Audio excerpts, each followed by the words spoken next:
Halo, Assalamualaikum. Ketemu lagi di Bitalk, berani berbicara sesuai realita dan fakta.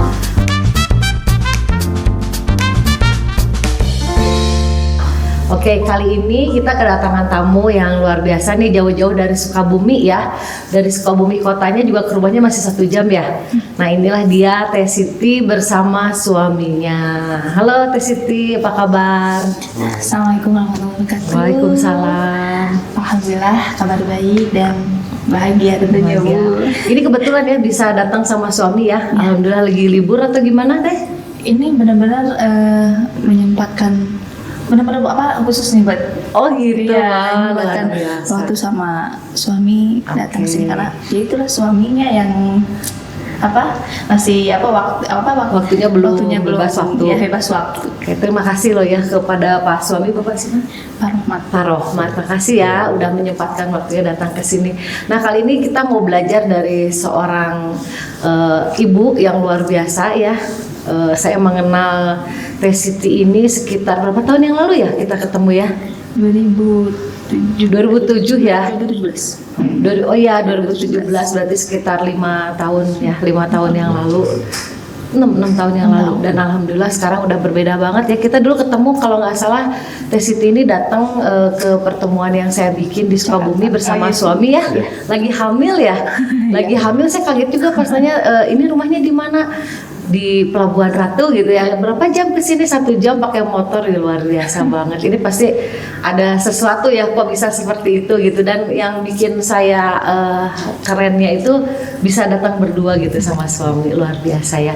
Nah, mungkin sebelum kita belajar ke hal-hal yang lain, kita mau tanya dulu nih, pengen kenalan dulu sama Teh Siti nih. Teh Siti ini punya latar belakang seperti apa sih, dari mulai berapa saudara, terus dari pendidikannya, terus apa aja yang pernah Teteh alamin gitu pengalamannya. Perkenalkan, nama saya Raden Siti Fatimah, asal kota saya dari Sukabumi. Latar belakang saya ibu rumah tangga, ibu dari 2 orang anak. Dulu Teteh sekolah di mana tuh? Dulu saya sekolah tamat sampai S2 Bu, SD SMP. Saya baru tahu Teteh sampai SMP ya? Iya. Kenapa waktu itu nggak ngelanjutin ke SMA? Satu, waktu itu dari perekonomian Bu. Dari perekonomian, saya kalau udah ngomongin pendidikan gitu. Iya. Waktu itu kan saya pengen banget sekolah. Cuman saya lihat orang tua saya yang bapak saya udah sepuh. Akhirnya saya mengalah. Kakak saya itu sekolah sampai SMA. Pas kakak saya tuh keluar dari SMA, ya saya melihat perekonomian, tahu prosesnya gimana orang tua. Betul. Pas emang orang tua saya juga katanya boleh ke sekolah, cuman ya itulah, aku takutnya ngebebani Bu, ngebebani orang tua karena segitu-gitunya lihat perjuangan nyekolahin kakak saya. Itu kan saya selisihnya beda 2 tahun kan sama kakak saya gitu. Udah saya mengalah aja. Saya sampai SMP dan waktu itu saya langsung kerja Bu. Langsung kerja. Itu sebagai apa tuh? Sebagai karyawan Bu. Karyawan di PT ini kosmetik. Di kosmetik. Jadi umur masih 17 tahun. 17 tahun ya? 16 tahun. 16 tahun dong. Saya waktu itu kan emang si KTP itu bisa di ini kan. Makanya itu jadi sama 17 tahun gitu. Terus kerja aja, jadi langsung kerja tuh. Berapa lama itu di situ? Saya kerja itu kurang lebih 6 tahun Bu. Wow, lama ya, betah ya. Tapi luar biasa ya, umur segitu udah berhasil menghasilkan uang ya. Keren banget ya. Terus pengalaman yang didapat waktu kerja di sana gimana? Aku sih dapat pengalamannya ya, satu ini bisa dibilang kecukupan keluarga. Gak sih, cuman ya setidaknya saya tidak membebani dari orang tua. Sama itu kalau ada keinginan aku pengen beli apa, aku bisa beli sendiri Bu, tanpa minta ke orang tua gitu Bu. Luar biasa. Jadi ternyata memang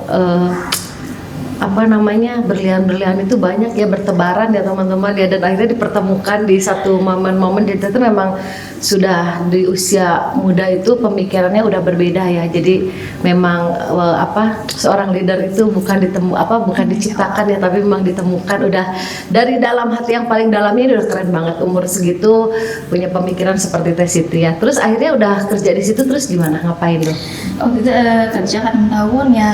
Inilah waktu itu ketemu lah sama ini kan Suami, sama suami. sama Saya tuh pasangan. bener-bener Oh jadi ketemunya di tempat kerja ya? enggak, waktu di ini bos, kita kan pindah rumah tuh dari waktu dulu kan dari perumahan ke tempat ibu saya, ke tempat kampungnya ibu saya. Waktu dari perumahan langsung ke tempat ibu saya, kata keluarga kan udah kita ngeriung lah di sini kata gitu kan, kata keluarga dari mama saya. Udah ke situ pindah, kami semua pindah. Ternyata itu ketemu sama suami. Waktu itu saya benar-benar nggak pernah main, maksudnya mainnya tuh nggak, ya itulah mainnya juga kan di pabrik gitu kan Bu. Karena waktu di pabrik juga waktunya udah habis dengan bekerja ya. Bekerja. Pergi jam Dari itu sip Bu, sip 1, sip 2, sip malam juga. Dari pagi pulang jam 3, terus jam 3 kadang pulang jam 7 malam. Jam 7 malam saya lembur. jadi sudah mengabdikan dengan bekerja di usia muda ya. Tapi alhamdulillah ya ketemu jodohnya itu lewat apa itu di tetanggaan? Bu, di kami. Jadi kayaknya sih gini kata bener, ada anak-anak baru, anak-anak baru nih kayak gitu kan. Waktu itu kan ibu saya ngewarung juga. Itulah di situ pada ngumpul-ngumpul, anak pemuda-pemuda itu pada ngumpul-ngumpul gitu kan. Saya kan paling keluar kerja gitu doang kan. Itu langsung ketemu, langsung kenalan langsung gitu Bu. Enggak Nikah aja, alhamdulillah ya. Kalau suami waktu itu lagi posisinya juga kerja juga. Nggak kerja dia. Kerja. Oke, di situ ya perjalanannya. Terus udah menikah nih akhirnya ya. Terus udah menikah belajar apa lagi tuh? Pengalaman apa lagi?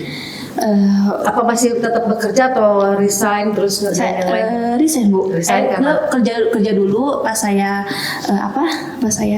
punya anak yang pertama tuh kan ngidam ya Bu, karena kan kosmetik tuh saya nggak kuat banget kan, dari baunya itu kan, aromanya itu saya nggak kuat banget. Nah waktu itu kebetulan alhamdulillah suami saya ada pekerjaan tuh di Jakarta. Ya udah saya memutuskan boleh resign gitu kan. Saya resign, suami yang kerja. Oke. Nah terus setelah resign itu apa pengalaman apa lagi yang udah pernah dijalani? Bisnis atau apa gitu? Nah itu kerja lagi Bu, udah saya punya anak yang pertama, yang pertama saya kerja lagi, saya titipin lah anak saya ke orang tua di sebuah perusahaan lagi, cuman ini beda lagi, perusahaannya beda lagi, bukan kosmetik, ini benar-benar jadi santri Korea, santri Korea itu Bu, gimana itu? Jadi benar-benar dijajah sama mereka. Pabrik itu bang namanya pabrik santri Korea, benar-benar ngabdi banget kan Korea itu emang gimana jam kerjanya atau apanya? Ya itu kalau jam kerjanya sih emang normal-normal. Cuma kan dari kerjanya kan saya waktu itu ya standarnya internasional ya keren ya, tapi sebenarnya tapi di situ malah justru Teteh mungkin dapat pembelajaran jadi disiplin apa dan segala macam. Ya dari situlah saya belajar itu kan ternyata ya ini nggak enak banget ya kerja ditunjuk-tunjuk sama orang gitu loh. Saya tuh kan apa kan harus cepat kan, nggak cepet mau apa sakit aja. Saya pengalaman anak saya sakit Bu di rumah sakit, bilangnya leadernya itu bilangnya, maknya kenapa sih anaknya sakit terus? Udah di situ Bu saya dah oke, ini tuh bukan saya apa aku tuh nggak mau loh gini dijajah seperti ini gitu. Anak sakit aja itu minta izinnya tuh Masya Allah Bu, itu ya nggak mudah banget. Oh gitu. Jadi justru dengan kejadian yang menurut Teteh ini menyakitkan justru menjadi termotivasi gitu bahwa saya tidak boleh bekerja terus gitu karena ternyata dulu mungkin waktu masih gadis belum ada anak kayaknya lancar-lancar aja. Nah beda lagi ketika Teteh udah menjadi seorang ibu, ketika anak sakit dan merasa bahwa saya harus ada waktu buat anak, itu tidak bisa. Di situ mungkin ya Teteh keluar momentum di mana saya tidak boleh bekerja terus karena posisi Teteh udah berbeda ya di situ. Oke. Keren ya tapi ya, jadi justru dengan keadaan itu yang menyadarkan Teteh ya, nggak sampai nanti tua bekerja terus kan jadinya. Jadi Teteh sadar nggak sih bahwa kondisi-kondisi yang kita alamin itu kadang menurut kita itu nggak enak, tapi justru itu adalah situasi-situasi yang merubah kita menjadi lebih baik loh. Mungkin kalau Teteh tidak mengalami itu bisa jadi sampai sekarang Teteh masih jadi karyawan, bener nggak? Bener. Kan nggak sedikit ya perempuan-perempuan yang masih bekerja sampai usia tua, waktu dengan anaknya sedikit, tapi justru untunglah Allah kirimkan Teteh ke sebuah perusahaan yang keren, yang luar biasa, sehingga justru Teteh dapat suatu momentum di situ bahwa saya tidak boleh bekerja selamanya. Terus abis itu apa langkah apa yang Teteh ambil? Saya resign Bu, ya kebetulan juga kan ibu saya juga kan kurang sehat juga kan, saya harus bolak-balik kemoterapi ibu saya. Itu tuh kan sama nggak mudah juga tuh waktu minta izinnya. Saya malu sebenarnya kan, izin terus kan. Emang sih leadernya juga nggak apa-apa lah, cina dikasih terus. Cuman sayangnya udah asa beban Bu, tetap beban meskipun saya pergi dengan ibu saya, ngantar ibu saya, tapi beban. Kumaha ya isukan orang kerja gitu masih tetap gimana gitu kan, gimana nanti belum dimarahinnya kan. Kalau dimarahin kan kalau aduh masya Allah ya, kalau ya itu kan aduh tema aduh pokoknya. Oh, aku baru tahu malah Teteh pernah kerja di perusahaan Korea ya. Jadi kalau menurut saya sih sebagian orang yang pernah kerja di sebuah perusahaan yang disiplin tinggi ketat gimana itu bisa dapat pembelajaran yang bagus. Justru di situ momentum yang keren kan, kayak Teh Siti sekarang ini kan malah dapat Teteh kan jadi sadar ya sekarang di bawah, oh iya ya kenapa saya ada di situ tuh memang saya memang dilahirkan untuk menjadi seorang leader, seorang pebisnis, betul nggak? Betul. Alhamdulillah ya. Nah terus habis itu jadi baru desain, baru Teteh belajar bisnis. Nah itu bisnis yang pertama yang Teteh jalan ini. Nah, ada cerita Terus lucu waktu juga. itu sama suami pas bilang mau resign gampang. Waktu itu emang saya bilang kan itu anak-anak, karena anak sama saya pengen full ngurusin orang tua gitu kan, minta izinnya. Kalau suami sih ya terserah gitu kan. Ya kalau misalkan ya beban udah aja, kalau misalkan ya itu ganggu gitu kan, emang ini prioritas gitu kan, orang tua sok mangga bagi anak gitu ya, ya boleh. Terus akhirnya Teteh berjuang dagang-dagang gitu. Ya, gitu. Apa tuh pertama kalian Teteh lakuin? Gitu pertama waktu di perusahaan pun ini Bu apa tuh saya jualin kredit, bukan jualin sih sebenarnya, kreditan Bu. Iya. Kreditan Bu. Iya, jadi Teteh beli dulu barang terus diambil dulu sama diambilin kan, karena waktu itu emang di tempat kerja tuh itu juga kan, namanya kan di pabrik itu kan ya, pasti dan memang Bu, biasanya lingkungannya kan memang seperti itu ya budayanya, mereka tuh ngambil dulu nanti dibayar bulan pas gajian oh lancar Bu gitu kan, kayak mudah banget gitu lancar. Nah pas kesini saya resign kan, kebanyakan orang kata orang ya, ninggalin hutang kalau yang orang lain, kalau saya bukan orang lain yang ninggalin hutang ke saya kan. Karena saya udah nggak mau gitu kan, udah nggak mau ada di situ gitu, di lingkungan itu gitu. Nah itu saya ini kan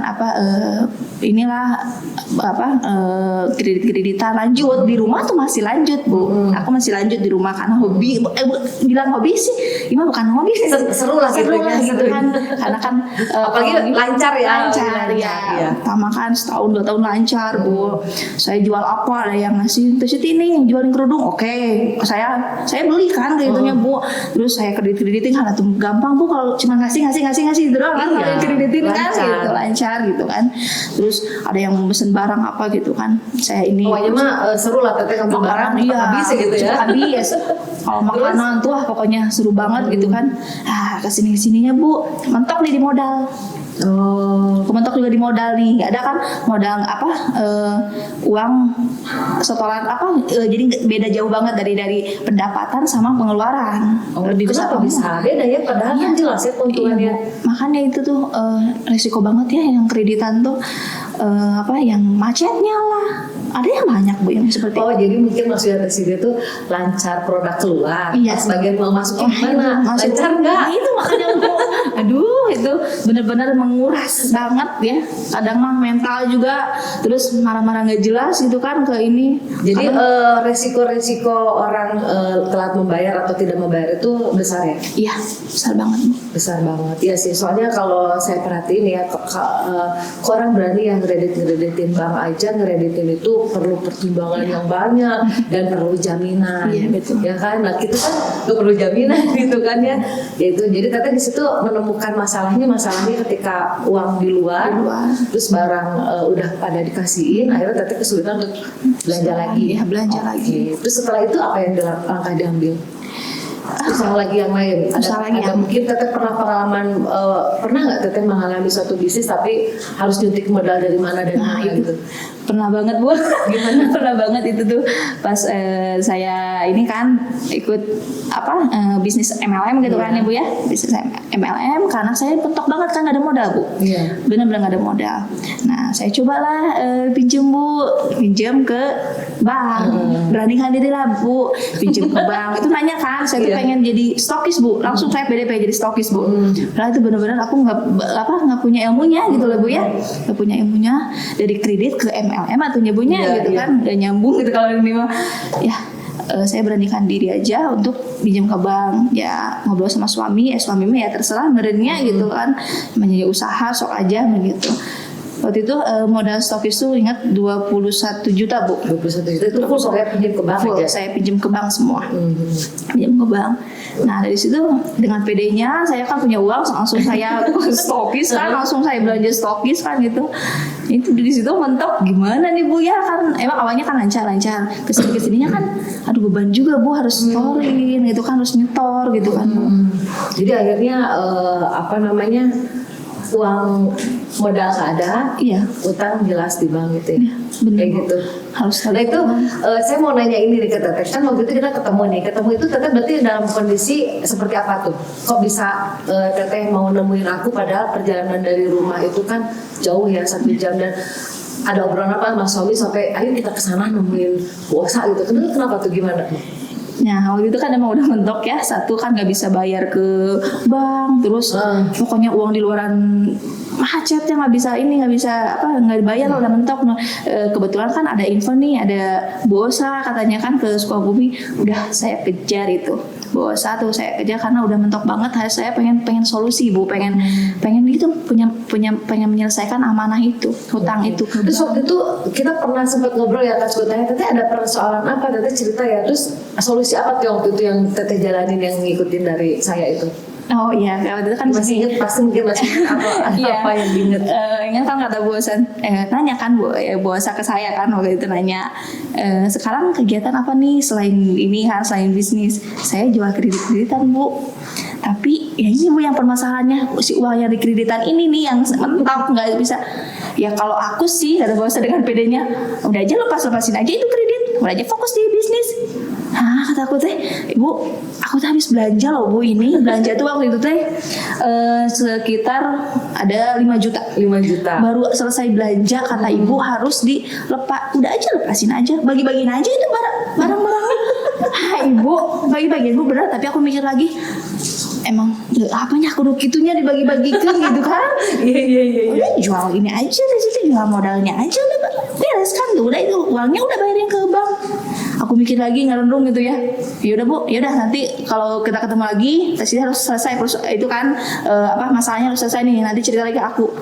Oke Bu lah, nanti aja lah ngobrol lagi kata aku di rumah. Nah itu Ibu terus sempat yang Ibu bilang itu harus itu aja, harus lepasin aja. Maksudnya karena saya mendengar dari Teh Siti ini kan justru dengan bisnis ini menjadi beban. Ya. Uang di luaran gitu ya, terus tambah lagi ada utang di bank. Sebetulnya kan kalau misalnya itu menjadi beban ya memang simpelnya kan tinggal ditinggalin aja ya kan. Nah oke, sebelum ke situ aku mau nanya dulu ke suami nih ya, sudut pandang suami nih dari latar belakangnya Teh Siti nih, apa yang dipikirin sama suami nih? Ya jadi gini Bu, kalau melihat Teh Siti dulu gitu ya, melihat Teh Siti dulu tuh gimana tuh orangnya? Oh dari pertama ketemu gitu. Pertama ketemu ya namanya sudah ada ada ketertarikan Bu. Gitu. Waktu pertama ketemu juga gitu kan. Waktu itu juga ya emang pindahan gitu.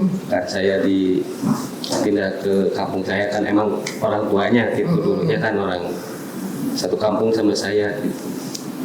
Terus ngeliat latar belakangnya Teh Siti yang sekolahnya cuma nyampe SMP, terus saat itu udah bekerja gitu, gimana tuh Pak Rumat menanggapinya? Kalau itu sih sebenarnya nggak jadi masalah sih buat saya, bukan saya juga emang nggak sekolah nggak terlalu tinggi lah Bu ya gitu ya. Kalau Mamat sampai mana sekolahnya? Sampai SMA ya. Kalau itu mah kan ya saya mah nggak jadi masalah gitu. Kalau latar belakang pendidikan mungkin tanya asal ada niat baik aja gitu. Kalau mau niat sampai ke nikah, sampai ke nikah gitu. Oke. Iya. Nah sekarang ini saya mau bertanya nih sama Teh Siti sama Pak Romat ya. Kan dorongannya waktu itu belajar ke saya itu karena permasalahan seperti tadi ya. Di bisnis yang sebelumnya itu bukannya menjadi satu solusi mungkin ya. Nah sekarang saya mau nanya nih sama Bapak nih. Waktu Teh Siti bisnis kredit itu ya, itu apa nih yang terjadi nih antara kan di situ jadinya banyak masalah katanya kan, uang ada di luar dan segala macam, itu gimana nih sama Bapak nih di rumah? Sebenarnya sih waktu itu juga bukan, emang saya yakin lah dia juga niatnya membantu perekonomian lah gitu ya, niatnya tapi ya mungkin yang terjadinya ya bukan malah membantu, jadi beban gitu, nambahin beban gitu. Nambahin beban ya. Tapi bebannya tuh gimana tuh? Ya kan utang di mana-mana gitu kan buat tadinya buat modal itu kan, modal itu hasil pinjam, memang hasil pinjam ke bank, utang kemana-mana, jadi kan nagih ke orang kan susah gitu buat gitu kan ya. Jadi ya di rumah juga banyak jadi marah-marah ke anak, ke suami gitu, jadi gitu ya. Kurang ini ya, kurang ada waktu juga kan, dia banyak di luar lah gitu. Iya. Emang waktu itu sering marah-marah ya? Iya Bu. Jadi beban kan, jadi pikiran gitu Bu. Suaminya pengertian banget ya, jadi ngerti ya itu istri marah-marah gitu ya. Dulu waktu Teh Siti marah-marah gak jelas kayak gitu tuh ya, reaksi suami gimana tuh? Dia bikin ngeliat si dia begitu, dia nyada. Dia sebetulnya di hati banget ngapain jadi gini gitu ya. Sama Hana beren gitunya juga sendiri. Tahu. Jadi satu sisi suami memahami kondisi istri, tapi satu sisi juga kok tadinya mau nyari solusi malah jadi beban ya, udah mau uang di luaran, tambah utang di bank, ditambah di rumah marah-marah mulu gitu ya. Salah ngambil keputusan ya. Oke, itu ya. Terus makanya itu mungkin ya yang membuat Bapak sama Teh Siti itu ayolah kita belajar gitu ya. Betul nggak sih? Ya, pertama itu kan lihat video ibu ya, apa postingnya, terinspirasinya dari situ mungkin. Nah, makanya waktu ada ibu ada acara itu ada di Sukabumi, saya istri saya juga sempatin waktu gitu buat nemuin ibu gitu. Mudah-mudahan ada dari sini ada jalannya, ada jalan keluarnya dari. Saya malah baru tahu ya, itulah teman-teman ya, pentingnya kita punya sejarah ya. Ternyata kita nggak pernah menyangka bahwa sejarah kehidupan kita itu bisa menginspirasi orang lain ya. Alhamdulillah saya baru tahu loh bahwa ternyata suami istri ini dulu datang dalam kondisi hamil pakai motor perjalanan jauh ke saya itu awalnya justru dari melihat video perjalanan saya ya. Oh iya. Nah itu makanya kenapa saya suka bilang perjalanan hidup kita itu kalau bisa itu dibuat satu sejarah, karena kita nggak pernah tahu ini akan menjadi manfaat buat orang lain gitu ya. Makanya kita harus selalu percaya diri dengan keadaan kita dalam kondisi apapun.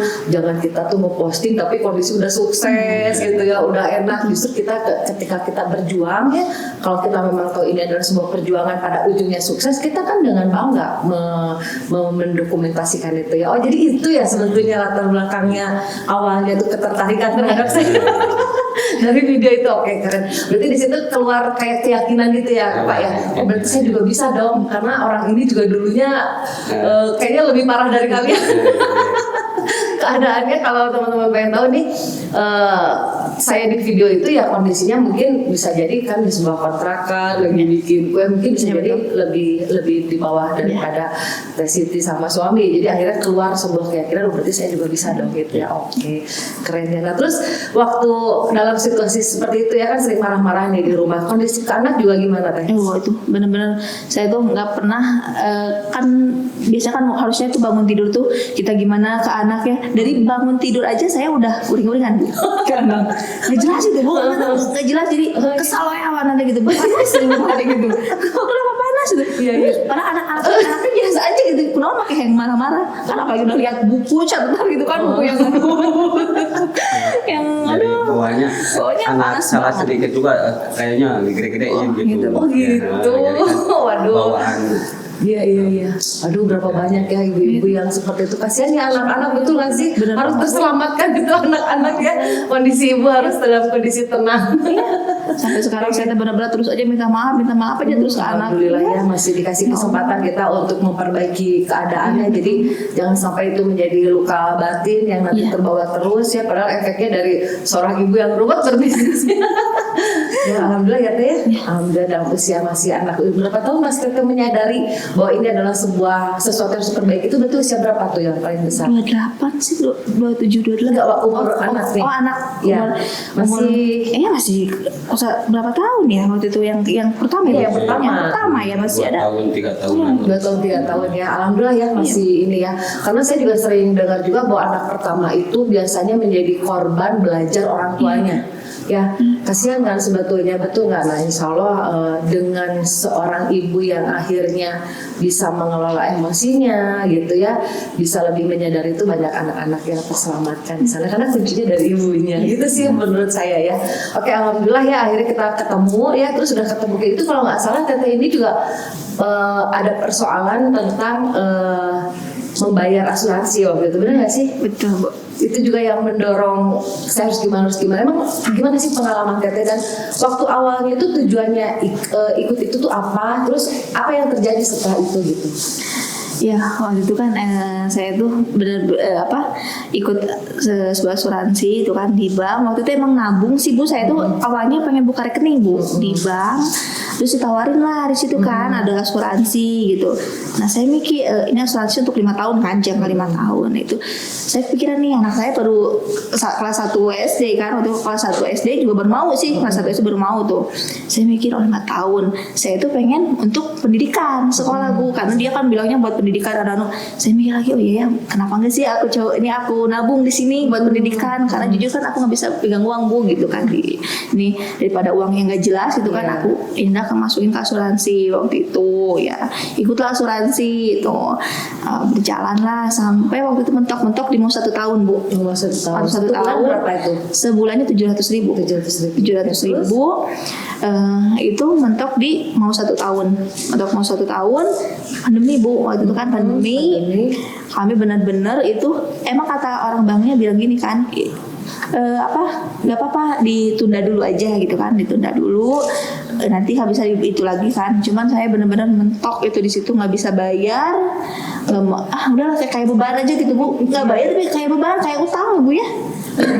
Terus Nah udah itu kan itu saya bingung kan, dimana bisnis saya begini gitu kan, bisnis saya rudet gitu kan, ini saya harus bayar asuransi gitu kan. Nah itu benar saya jadi itu yang pertama Teteh konsultasi itu ya? Ya konsultasi, nggak lama kemudian kan saya tuh scroll Bu di ini kan di Facebook. Biasanya saya tuh benar-benar nggak pernah lihat gimana gitu kan sampai serius gitu kan. Kebetulan pas itu saya ngeliat nih ibu lagi live. Coba kan gitu ya, coba didengerin gitu kan, dengerin pas live. Ini kok ada menyangkut nih asuransi nih, kata saya keinget gini kata ibu, ternyata yang lagi bisnis tuh emang kurang cocok kalau untuk ikut asuransi kan. Kalau yang asuransi itu untuk yang sudah mateng lah gitu kan, usahanya mateng. Saya mikir nyari saya tuh usahanya apa gitu ya, ini aja udah setoran gitu kan, untuk bisnis aja ini saya setoran gitu kan, bukan uang dingin gitu kan. Iya apa iya ya kataku teh, beban apa iya ini yang bikin bisnis saya rudet gitu kan. Nah udah itu nggak lama saya langsung aja japri ibu, ya, terus minta solusi ya. Solusi. Jadi waktu itu Teh Siti ini ngejapri saya minta solusi ya Bu, gimana ya, saya masih ada hutang di bank, kalau kredit alhamdulillah ya Iya sudah ini Bu, saya kan sudah dilepas-lepas. Nah itu respon suami ketika uang di luar senilai 15 juta Bu. di ikhlas-ikhlasin gitu kan. Gimana nih suami pemikirannya gimana nih? Waktu pertama dengar saya juga kaget Bu ya. Kan sayang juga kan uang segitu kan ya, kalau dilepasin begitu saja.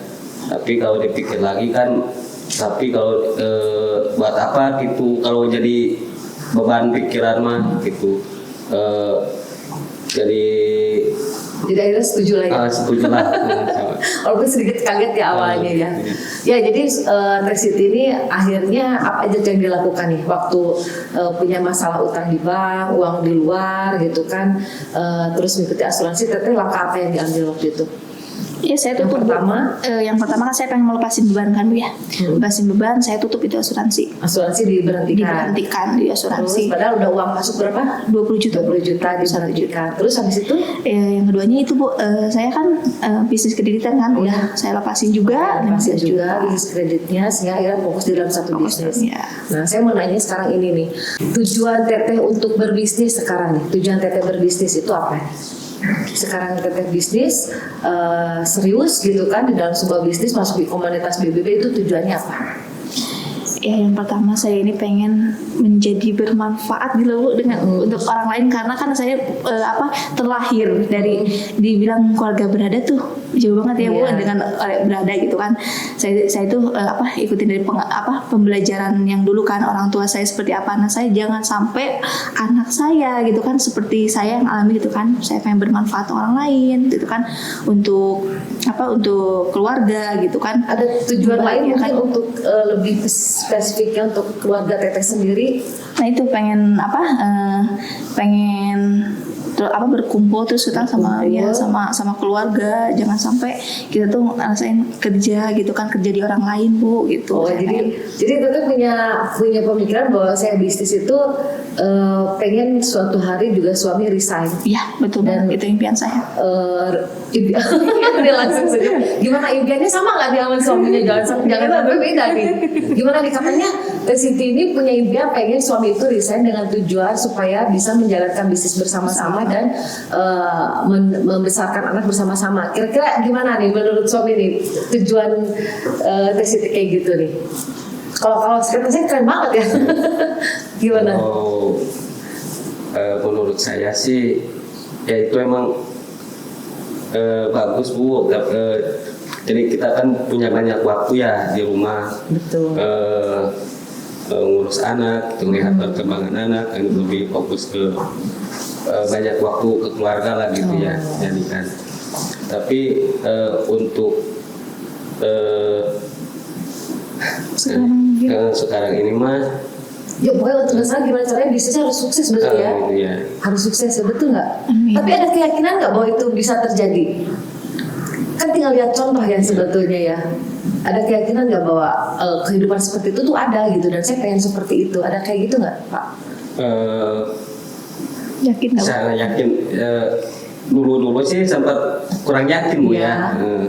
Tapi melihat perjalanan yang dilihat perjalanan istri gitu, ada peningkatan yang bagus lah gitu ya, yang menuju ke lebih baik gitu, perekonomian keluarga yang membaik gitu, rumah tangga nggak terlalu banyak masalah gitu ya. Jadi keyakinan itu jadi sekarang tumbuh ya. Keyakinan itu jadi mulai yakin lah sekarang. Alhamdulillah. Yang penting kan yakin dulu ya, insya Allah itu terjadi. Amin. Amin. Oke, sekarang ini nih. Perbedaannya Teh Siti ini orangnya kan aktif ya dulu kan, bisnis ini jualan itu. Nah sekarang kan Teteh lebih memfokuskan kepada satu bidang bisnis ya. Itu perbedaan yang dirasakan sama suami di kondisi si istri waktu banyak bisnis sama bisnis satu gitu, perbedaan sikap istri sama perbedaan dalam perekonomian juga seperti apa, karena banyak orang kan yang berpikir dengan banyak yang dipegang itu lebih banyak pemasukan ya, betul nggak sih Teh? Betul. Pikirnya dulu gitu. Nah itu sekarang perbedaannya apa tuh Pak? Perbedaannya jauh Bu. Kalau emang ya secara sekilas itu banyak yang dipegang itu berarti banyak penghasilannya. Iya. Terus kan itu juga jadi pemikiran gitu kan, beban pikiran jadi makin banyak gitu Bu ya. Kalau sekarang mah jadi fokus sama satu bisnis, satu bidang itu lebih apa ya, jadi lebih fokus ke suatu bidang itu jadi makin lebih membaik gitu Bu. Oh gitu. ya. Secara emosionalnya Secara semakin emosional, membaik. gitu. Terus kalau secara keuangannya yang tadinya beranggapan kalau banyak bisnis banyak penghasilan, sama satu bisnis itu gimana secara keuangan, perekonomian? Ya kalau secara perekonomian bisnis banyak itu lebih apa? Lebih jadi banyak kadieu gitu pokoknya. Oh gitu ya. Ketika fokus di satu bisnis ngumpul gitu. Iya, oh Jadi gitu. untuk sekarang mah alhamdulillah Bu untuk dibikin satu ini dibikin satu ini mah gitu jadi lebih fokus gitu lebih ininya. Oke. Nah sekarang kita ngomongin tentang Teh Siti yang katanya sudah fokus di dalam satu bisnis. Kira-kira dalam kefokusan itu Teteh udah pernah mencapai apa aja nih?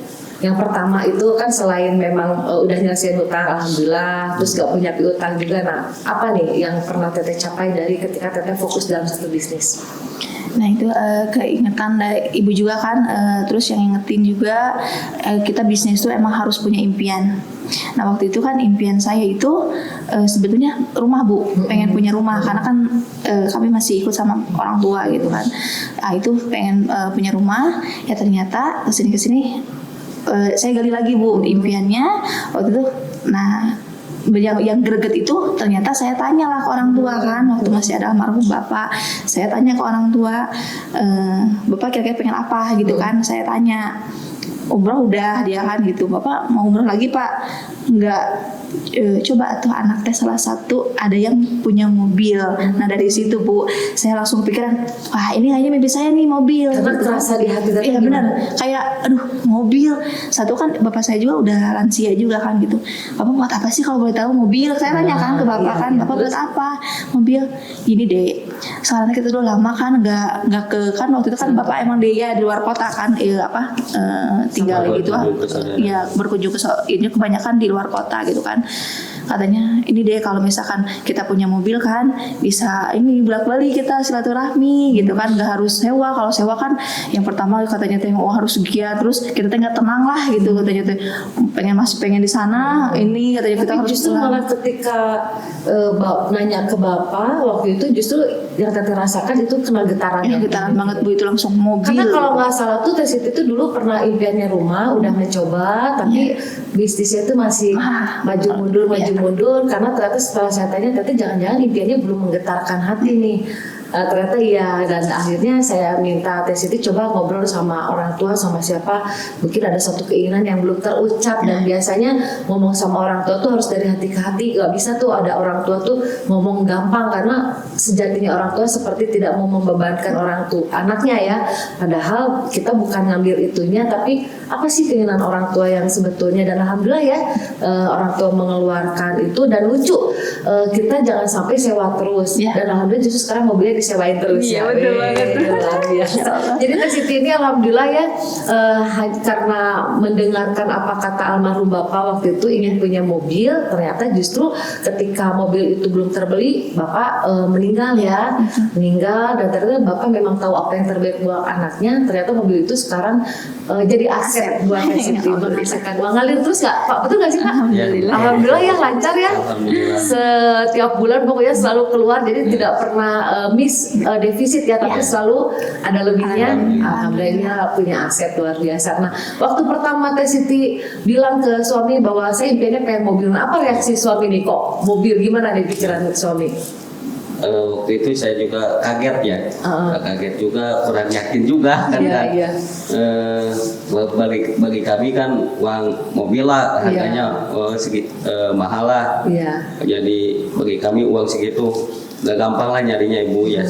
Jadi tapi akhirnya alhamdulillah itu Allah berikan kemudahan gitu ya.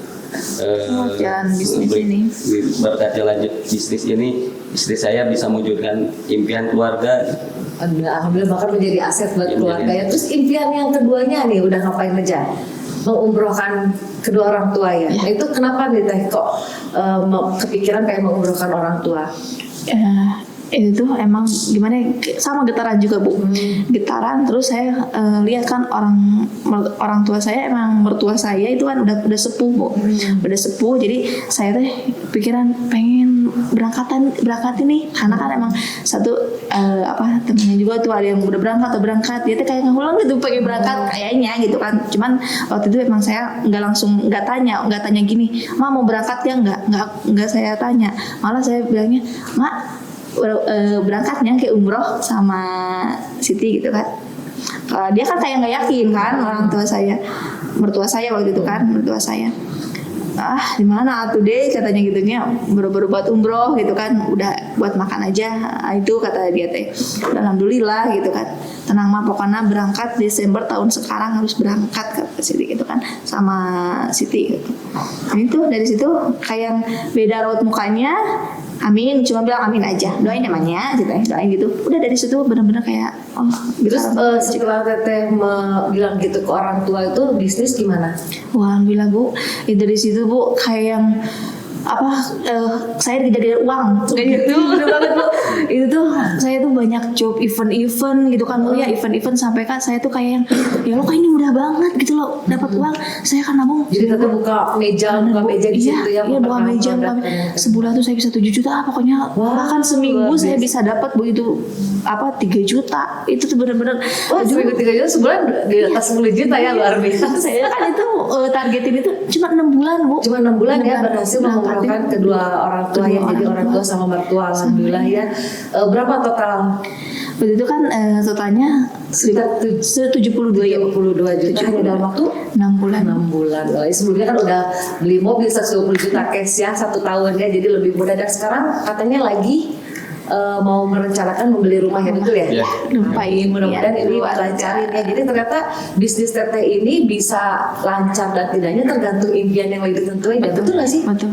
Betul. Nah ini waktu saya pengen ada satu lagi yang pengen saya sharingkan di antara suami dan istri nih ya. Sebelumnya mungkin ada kayak semacam uang istri uang suami kayak gitu nggak sih, atau ada perbedaan nggak sekarang seperti apa? Kalau tentu sih kalau dulu tuh iya banget Bu. Kalau dulu tuh saya berpikirnya gitu Bu, uang istri, uang suami, bahkan kalau suami pinjem uang ke saya, dia harus bayar Bu, karena pinjem gitu kan harus bayar. "Mah, pinjem dulu uang," saya kan pasti nagih kan, karena dia ngomongnya pinjem, saya tagih-tagih terus Bu. "Mana Pak uang ini kan?" gitu. Terus, nah setelah saya belajar, terus saya dapat masukan ilmu dari ibu juga gitu kan. Wah ternyata kayaknya ini nih yang bukan harus kerjasama nih di sini. Karena benar-benar bisnis tuh bukan untuk kompetisi kayak keluarga gitu kan, suami istri kita harus kompetisi ini gede-gede gitu kan ya Bu, uang gitu kan, enggak ternyata Bu. Nah dari situlah saya komunikasi sama suami gimana nih, maksudnya kita jangan sampai merubah gitu kan, merubah budaya. Jadi kalau suami ada kebutuhan sesuatu yang tidak bisa tercukupi dari gaji suami, jadi bilangnya gimana sekarang? Kalau misalkan suami nih ngasih gaji kan gitu ya, semua ke saya dipasrahin, "Mah ini cuma segini," alhamdulillah Pak, udah ini udah cukup Pak. Gitu. Sekarang kalau dulu kan beda banget atuh Bu, dikasih sini uring-uringannya Bu itu ke suami kan, bahkan Pak atuh kumaha ieu gitu kan harus bayar di list gitu kan. Kalau sekarang nggak ada lisan buat dia. Kalau dulu nulis Bu, saya nih Pak ini segini gitu kan, harus bayar nih segini, ini nombok nih gitu. Kalau sekarang alhamdulillah. Iya, karena sudah merasa bahwa ini adalah bisnis bersama, uang bersama, betul nggak Pak ya? Nah apa yang dirasakan Bapak nih ketika ketika istri berubah mindsetnya bahwa rumah tangga itu bukan siapa suami siapa istri menghasilkan berapa, tapi ini adalah sebuah kebersamaan. Karena seorang istri juga nggak mungkin berhasil kalau suaminya tidak meridoi, tidak ikhlas ya kan? Karena ada waktu yang terbuang kan, maksudnya harusnya buat suami jadi tidak, betul nggak? Kayak misalnya bikin bazar atau apa segala macam, itu gimana nih sekarang perbedaannya Teh Siti ini sekarang nih?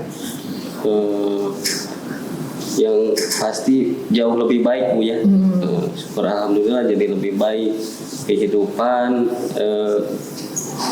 finansial gitu Pak. Alhamdulillah tercukupi rumah tangga, jadi banyak jadi harmonis ya. Banyak ini juga kan, kalau pikiran tenang, hati tenang kan juga enak ngejalaninnya gitu Iya. Bu ya. Jadi nggak terlalu beban juga. Dan satu lagi nih yang saya pengen tanyain ke Bapak nih, udah pernah ikut trip ke Bali ya? Udah. Nah itu gimana nih? Perasaannya gimana nih ikut ke Bali dalam trip? Kebetulan Teh Siti ini pernah dapat trip gratis ya karena Iya. prestasinya luar biasa. Nah membawa suaminya, gimana perasaannya? Alhamdulillah ya pasti senang banget Bu ya. Buat apa? Bari bahasa tengi-pingi acan eta mau nyangka gitu bakal Nggak bisa main ke Bali gitu ya. Iya. Bisa sampai ke Bali gitu. Dulu mah lihat di itu doang ya Pak ya, Bapak lihat di TV gitu kan, ada ke Bali gitu kan. Sekarang mah kita ke sana bolak-balik ya. Berarti udah, mereka sudah bulan madu di Bali. Alhamdulillah. Jadi honeymoon sekalian. Terus gimana nih? Lebih semangat lagi dong berarti untuk prestasi selanjutnya kan? Bukan hanya Bali dong, pengen keliling dunia dong ya, betul nggak sih Iya, Pak? betul. Pasti. Mudah-mudahan sampai ke luar negeri Bu. Amin. Dan ngobrol bareng ya Pak ya. Kan alhamdulillah ya. Oke teman-teman, ini cerita dari Teh Siti bersama suami, alhamdulillah yang menginspirasi kita semua. Ternyata memang orang-orang yang saya temuin sekarang hebat itu punya cerita masa lalunya tuh dari dalam hatinya tuh udah terlahir hati yang sangat-sangat mulia ya, yang misalnya peduli sama orang tua, sayang sama orang tua, mau bekerja keras gitu kan. Jadi bukan saya yang wah sebenarnya gara-gara ketemu bosa, enggak sih, karena sebelum ketemu saya pun mereka berdua adalah orang-orang yang hebat. Kita belajar ya dari mereka semua. Alhamdulillah, terima kasih loh Pak Rohmat dan Teh Siti ya atas ceritanya yang sangat menginspirasi. Oke teman-teman, sekian dulu dari kita. Nanti kita ketemu lagi dengan tamu-tamu berikutnya yang bisa menginspirasi kita. Sekian dari kita ya. Assalamualaikum warahmatullahi wabarakatuh.